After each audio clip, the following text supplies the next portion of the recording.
নমস্কার, আপনাদের সকলকে শুভ ঠাকুরবাড়ির আরও একটি নতুন ভিডিওতে অনেক অনেক স্বাগত জানিয়ে আজকের ভিডিওটি শুরু করছি। শ্রাবণ মাস জুড়ে সোমবারের দিনগুলি মহাদেবের আরাধনার জন্য অতি পবিত্র বলে বিবেচিত হয়, আর তার মধ্যেও তৃতীয় সোমবারটি এক বিশেষ তাৎপর্য বহন করে। শ্রাবণ মাসকে শিবের মাস বলা হয়। এই মাসে শিব ভক্তরা উপবাস, পুজো ও ভক্তিমূলক কর্মকাণ্ডের মাধ্যমে মহাদেবকে সন্তুষ্ট করার চেষ্টা করেন। বিশ্বাস করা হয় এই মাসে শিব নিজের ভক্তদের প্রতি বিশেষ অনুগ্রহ করেন। তৃতীয় সোমবারকে অনেক স্থানে তপস্যার পূর্ণতা দিবস বলা হয়। যারা প্রথম ও দ্বিতীয় সোমবার নিয়ম করে ব্রত পালন করেন তারা এই দিনে শিবের কাছে নিজের মনস্কামনা পূরণের প্রার্থনা করেন। বলা হয় এই দিনে শিব ভক্তদের সকল সংকট দূর করেন ও জীবনের শান্তি, সমৃদ্ধি ও আশীর্বাদ দেন। সকালে স্নান করে বিশুদ্ধ বস্ত্র পরিধান করুন। শিবলিঙ্গে গঙ্গার জল, দুধ, মধু ও বেলপাতা নিবেদন করুন। ওম নমঃ শিবায় মন্ত্র জপ করুন। সম্ভব হলে উপবাস পালন করুন এবং সন্ধ্যায় প্রদীপ প্রজ্বলন করে শিব চতুর্দশীর কাহিনী শ্রবণ করুন। এই ব্রত করলে আপনি মানসিক শান্তি ও পরিবারের সুখ, সমৃদ্ধি, স্বাস্থ্য, ধন ও কেরিয়ারের উন্নতি, বৈবাহিক জীবনে শুভ ফল লাভ, পাপমোচন ও মোক্ষ লাভের পথ প্রসারিত হয়। এটি একটি সিদ্ধি যোগের দিন বলে ধরা হয়। ব্রহ্মা, বিষ্ণু ও মহেশ্বর তিন দেবতার আশীর্বাদ একসাথে লাভের সুযোগ তৈরি হয়। এই দিনে কন্যার বিয়ে, সন্তান লাভ, রোগমুক্তি ও মানসিক শান্তির জন্য বিশেষ ফলপ্রদ। শাস্ত্রমতে শ্রাবণের তৃতীয় সোমবার পুজো করলে মনস্কামনা পূর্ণ হয়। এটা বিশ্বাস করা হয় যে যারা একাগ্রচিত্তে এই দিনে উপবাস ও পুজো করেন তাদের জীবনে মহাদেব সকল দুঃখ, কষ্ট, ক্লেশ ও বাধা দূর করে দেন। তো বন্ধুরা, এর আগের ভিডিওতে আমি তোমাদের সঙ্গে শেয়ার করেছিলাম শ্রাবণ মাসের দ্বিতীয় সোমবারের পুজো পদ্ধতি, আর আজকের ভিডিওতে আমি তোমাদের সঙ্গে শেয়ার করব শ্রাবণ মাসের তৃতীয় সোমবারের পুজো পদ্ধতি।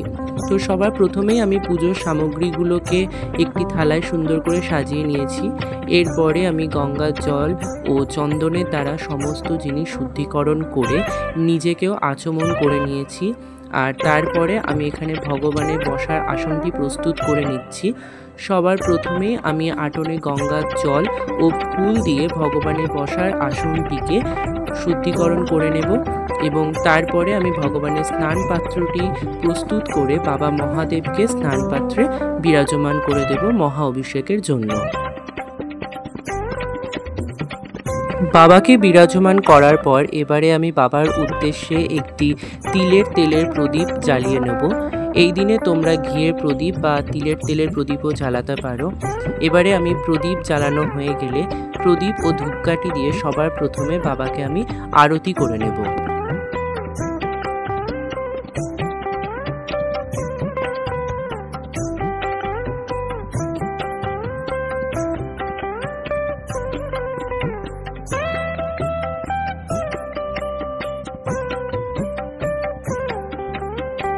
এরপরে আমি বাবার মহা অভিষেকের জন্য পঞ্চামৃত তৈরি করে নিচ্ছি।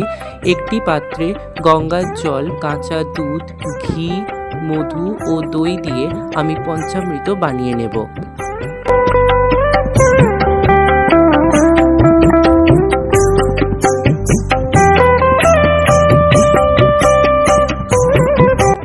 পঞ্চামৃত অভিষেকের পর বাবাকে যে সুগন্ধি জল দ্বারা অভিষেক করানো হয় সেই সুগন্ধি জলটিও আমি প্রস্তুত করে নিচ্ছি। একটি পাত্রে আমি পরিষ্কার বিশুদ্ধ জল নিয়ে তাতে গোলাপ জল, অগ্র, কর্পূর, চন্দন ও ফুলের পাপড়ি দিয়ে আমি বিশুদ্ধ জলটিও প্রস্তুত করে নিলাম।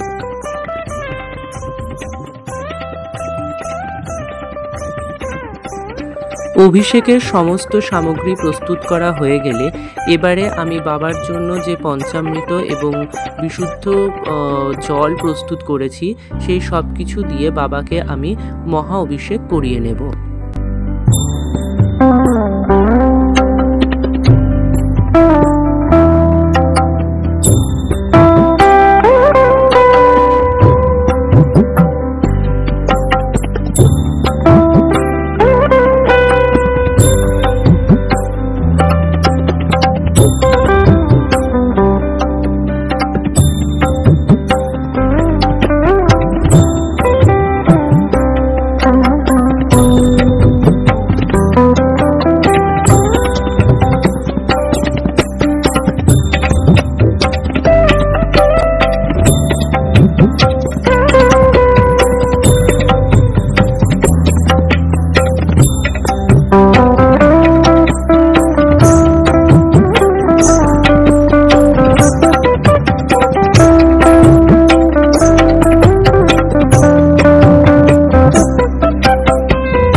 বাবার স্নান অভিষেক সম্পূর্ণ হলে এবারে বাবাকে স্নান পাত্র থেকে তুলে নিয়ে একটি পরিষ্কার কাপড়ের সাহায্যে কোমল হাতে বাবার বিগ্রহ পরিষ্কার করে নেব এবং বাবার স্নান পাত্রের এই স্নানের জল আমি ফুল গাছের গোড়ায় বা যে কোনো পুকুর নদীতে ফেলে দেব। অন্য কোনো জায়গায় বা যেখানে সেখানে এই জল ফেলা উচিত নয়।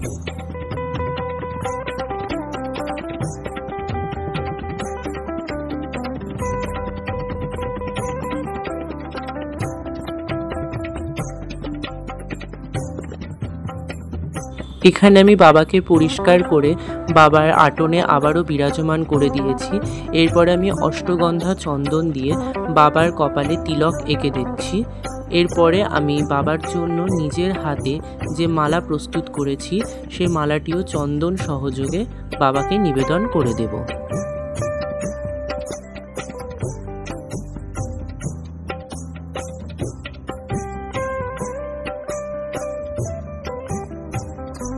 মালা নিবেদন করার পরে চন্দন সহযোগে বাবাকে একটি বেলপাতা নিবেদন করে দেব।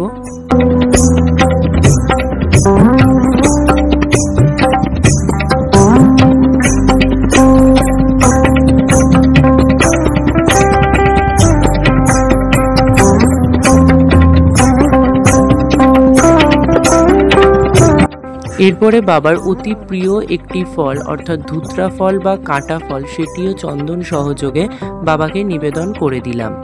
এরপরে আমি বাবাকে ফুল দিয়ে বাবার আটনটি খুব সুন্দর করে সাজিয়ে নিচ্ছি।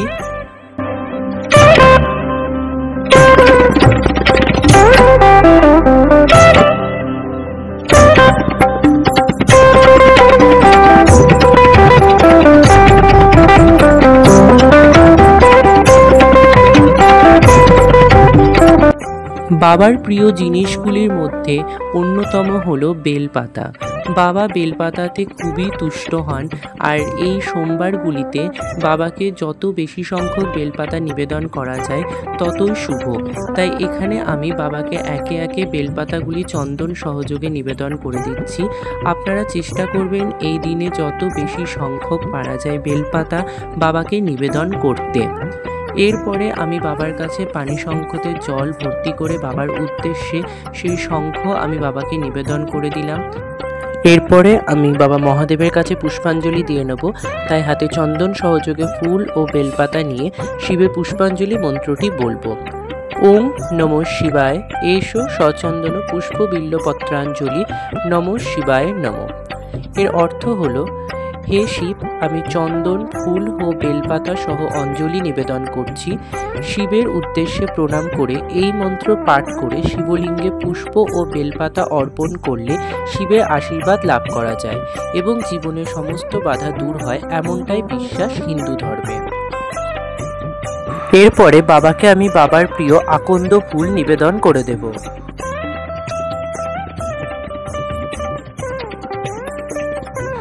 এরপরে আমি বাবাকে ভোগ নিবেদন করব, তাই ভোগ নিবেদন করার জন্য সবার প্রথমে জায়গাটি শুদ্ধিকরণ করে নিচ্ছি। প্রথমে গঙ্গার জল ও তারপরে ফুলের পাপড়ির দ্বারা জায়গাটি শুদ্ধিকরণ করে নিয়ে আমি বাবার জন্য যে ভোগ প্রস্তুত করেছি সেই ভোগ আমি বাবাকে নিবেদন করছি। মনে করা হয় যে বাবাকে বানানো ফল নিবেদন করতে নেই, তাই গোটা ফল নিবেদন করতে হয়। এখানে আমি বাবাকে 3 রকমের ফল নিবেদন করেছি, তার সাথে মিষ্টান্ন ও পানীয় জল নিবেদন করেছি। তোমরা এর পরিবর্তে 5টা বা 7টি যে যেমন পারবে সেরকম ফল বাবাকে নিবেদন করবে।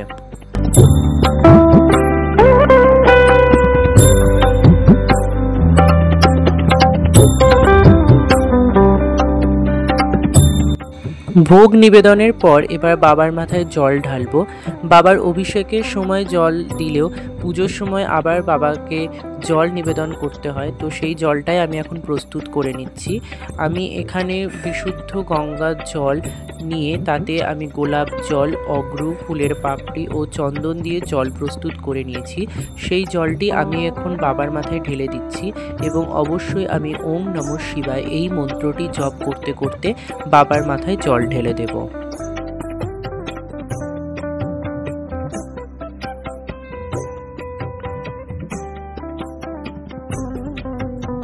জল ঢালা হয়ে গেলে এবারে অখণ্ড আতপ চাল বাবাকে নিবেদন করে দেব। এরপরে বাবাকে 11টি দূর্বা নিবেদন করে দেব। তৃতীয় সোমবারে বাবাকে যে শস্য নিবেদন করা হয় তা হলো সবুজ মুগ। এই সবুজ মুগ তোমরা যে কোনো দশকর্মা দোকানে পেয়ে যাবে। মনে করা হয় তৃতীয় সোমবারে বাবাকে সবুজ মুগ নিবেদন করলে জীবনের সমস্ত সুখ শান্তি বজায় থাকে এবং জীবনে ঘটে চলা সমস্ত বিপত্তি থেকে রক্ষা পাওয়া যায়। তাই তৃতীয় সোমবারে বাবাকে অবশ্যই সবুজ মুগ নিবেদন করবে। আর এরপরে বাবাকে আমি একটি কাঁচা টাকাও নিবেদন করে দিলাম। এরপরে বাবাকে ধূপ দীপ দিয়ে আরতি করে আমি আমার তৃতীয় সোমবারের পুজো সম্পন্ন করব।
শ্রাবণ মাসের তৃতীয় সোমবারে মহাদেবের পুজো শুধু একটি আচার নয়, এটি এক গভীর ভক্তির প্রকাশ।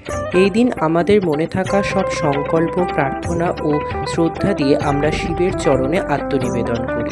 বিশ্বাস করা হয় একাগ্র চিত্তে এবং নিষ্কামভাবে পুজো করলে ভোলানাথ সকল কষ্ট রোগ শোক এবং বাধা দূর করে জীবনে নিয়ে আসেন আশীর্বাদ ও সমৃদ্ধি। আসুন আমরা আজকের দিনটাকে শুধুই আচার নয়, এক অন্তরের সাধনা হিসেবে গ্রহণ করি। হোক আমাদের জীবনে শান্তি, ভক্তি ও ঈশ্বর প্রেম। মহাদেবের কৃপায় আমাদের পথ হোক আলোকময়। হর হর মহাদেব।